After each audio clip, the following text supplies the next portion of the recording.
Hey guys, welcome to another action figure tutorial.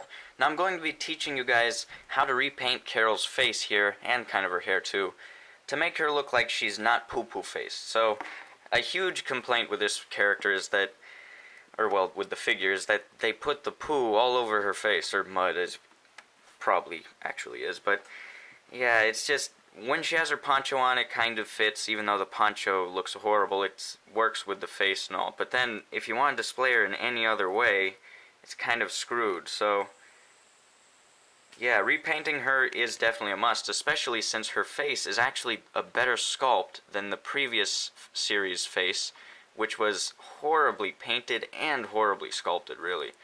So anyway, we're going to crack down and take a look at how to fix this horrible, hideous thing here into making her the beautiful Carroll that we all love, and kind of are fearing for right now because I don't know what's going on with her. Anyway, I'll be back in a second to show you guys the first step. Okay, for the first step, I'm going to remove the paint that she has on her face. I figure instead of having to just paint over it, removing it would actually make it easier, because then the brown wouldn't be seeping through it all or anything. So what I'm going to try to do is use this nail polish remover. Now, a lot of people recommend just 100% acetone, and I'm sure that would work great, but I'm just going with this because, I don't know, it's the only one I have. I'm not a nail polish guy. This is my sister's stuff. This is the only stuff that I have in my house. So, I'm going to use a Q-tip, take a little of this, and rub it on her face, you know, get some of that paint off. So let's dip this in here. Okay, now I'm just going to do something so it does fast forward.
Okay, so as you can see, most of the brown paint is off, and of course the under plastic, which is black, is showing through in a few places, but not a huge problem, because at least for the majority her face is cleaner than it was before. And then to make sure that the nail polish remover doesn't continue like removing paint as we go along and stuff, I used dish soap, rubbed on her face a lot, and then used a sponge, cleaned it up there, and then ran it under hot water, and then dried it off with paper towels, and she's good to go. She should be ready to paint, so now we gotta get into the paints. Fun. And I also left on her eyes because, you know, really, painting eyes is kind of troublesome. Her lips are a little there too, because lips can be troublesome as well. So, as we've got here, it shouldn't be too hard to move on to the next step. Okay, now we're moving on to the painting process. So I'm going to be talking about the paints I'm going to be using here, and a few other things. Then we're going to get into the actual painting, and I'll fast forward through that, of course, and we'll just see the process moving along real quick. So, first I'm using apple barrel paints, which you can find at Walmart, and I'm pretty sure you can find Craftsmart at Walmart too. There's a Walmart everywhere, so that's why I mention it. You could probably also find them at any craft store. They're very cheap. These cost like $1 each. And what you need is a darker sort of brownish skin tone, like this, which is good for having sort of the more lifelike, dull skin color. But then you need to brighten that up a bit with other colors, like a light tan sort of, it says toasted marshmallow, so whatever that is. And then this peach color, which gives a nice life to the skin tone that you're making. Then you're going to have to mix that all together. Now I would be using Citadel Paints, except for they're pretty expensive, and I do not have a lot of them on hand right now, so I'm just going with these guys here. So let's see how this looks. Also, you're going to need some, at least one fine tip paintbrush here, so you can get around all the detail work without like smudging it everywhere with a big fat paintbrush, like this one here. You could also have one like this just to get on the cheeks and stuff, but it's not going to work for the main parts, just so you know. So let's get to that process.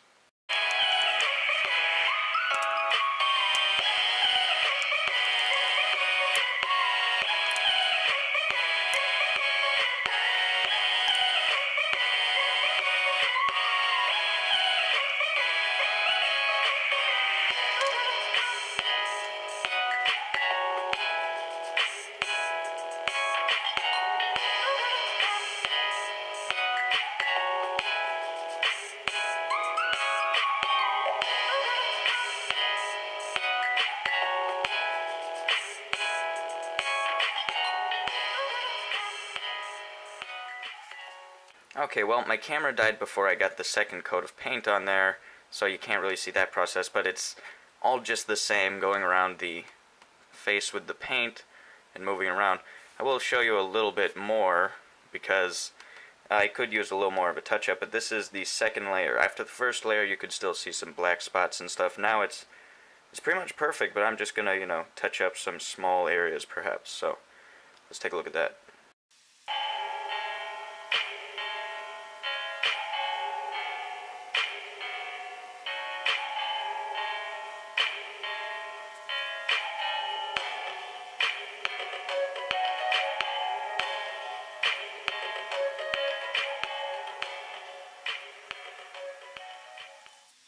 Okay, so now her face is completely painted, so the skin part is completely taken care of. However, we will need to add eyebrows, and we'll need to clean up her hair, make it look like Carroll hair instead of, I don't know, that's sort of a very light brown color. My guess is that's supposed to be the mud that she rubbed on her face. I'm not sure if she actually put that much in her hair in the show, but McFarlane definitely put that much in her hair. So, the paints that I'm using for this are Craft Smart Brown, acrylic paint here that's Anita's. You could probably get Craft Smart, it would work just as well. And then I'm using Citadel Black, but that's just because I can't find any other black color for some reason. Okay, so I believe I'm set. What you're going to need is a very small paintbrush, perhaps some toothpicks as well for this, because the eyebrows are going to be very tricky to get on there. And then for the hair, you can use the big paintbrush, because this will just basically be a dry brushing of sorts to make this look more grayish and blackish. So we're going to work that out in a second, and I will see you guys in just that second.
And now for the hair, I'm just going to mix these colors together. I'm going to have to get a little extra black, set her aside. Okay, so I've got my gray and brown already set down there, and I'm using the bigger brush for her hair, as you can tell. Running low on black here. Yeesh, there's like none. Gonna have to improvise. There we go, that'll be enough. Let's mix a little bit of gray and a little bit of brown. Set that over here. Then mix them all together a little bit. color ought to do. Now let's brush that over the brown hair here.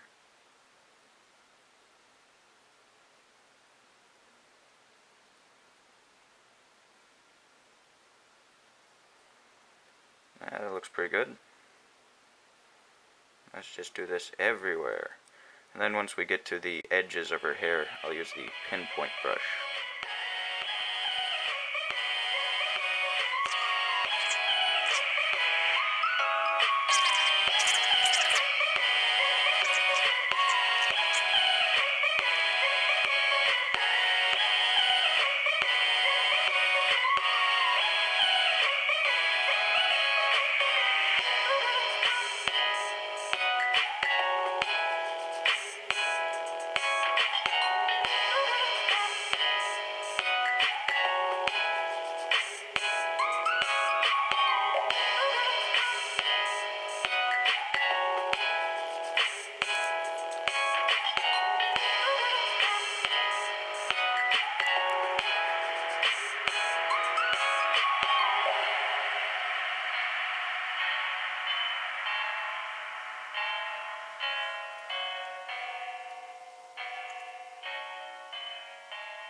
Okay, now we have our new and improved Carroll action figure. Now she is way far better than the Series 6 figure, which had a horrible face sculpt and horrible, terrible face paint, so that one just looked like, you know, it should have poo on its face covering it up. But the Series 8 figure had a great face sculpt, and I believe that by painting over the brown stuff and all that, she looks way better and much more like Melissa McBride, the actress. So let's take a look at Carroll's face here. I have to bring white paper in the background because my camera can't stand too much black. It starts turning everything orange looking. Okay, so here is the Carroll face sculpt, and it's really accentuated by having regular face paint. Now I'm not the best painter, but I believe it turned out pretty well. I have the arched eyebrow there because the sculpt was sort of made so that one eyebrow was flat and the other one's a little raised, so I just painted it that way. And I didn't want to have big bushy eyebrows because the actress doesn't really have very much eyebrows at all. So having just a little bit there looks good, and her original eyes are there, which if she had screwed up eyes that would be a big problem, but luckily for me mine was perfect with the eyes. Then I kind of left her original lips in there too, just, yeah, it looks kind of like you can see the pink there. I think that looks fine. So the hair looks really nice too. I mean, it's got a little bit of that stupid brown sticking out, but mainly I just wanted to make it look more gray again. And I think overall it turned out really good. So what do you guys think? Do you think this is worth it? Do you think you will ever try it? Or is it a little too hard maybe? Anyway, make sure to like, comment, share, and subscribe, and stick around for any other future custom tutorial videos. And I'll see you guys in the next video. Peace.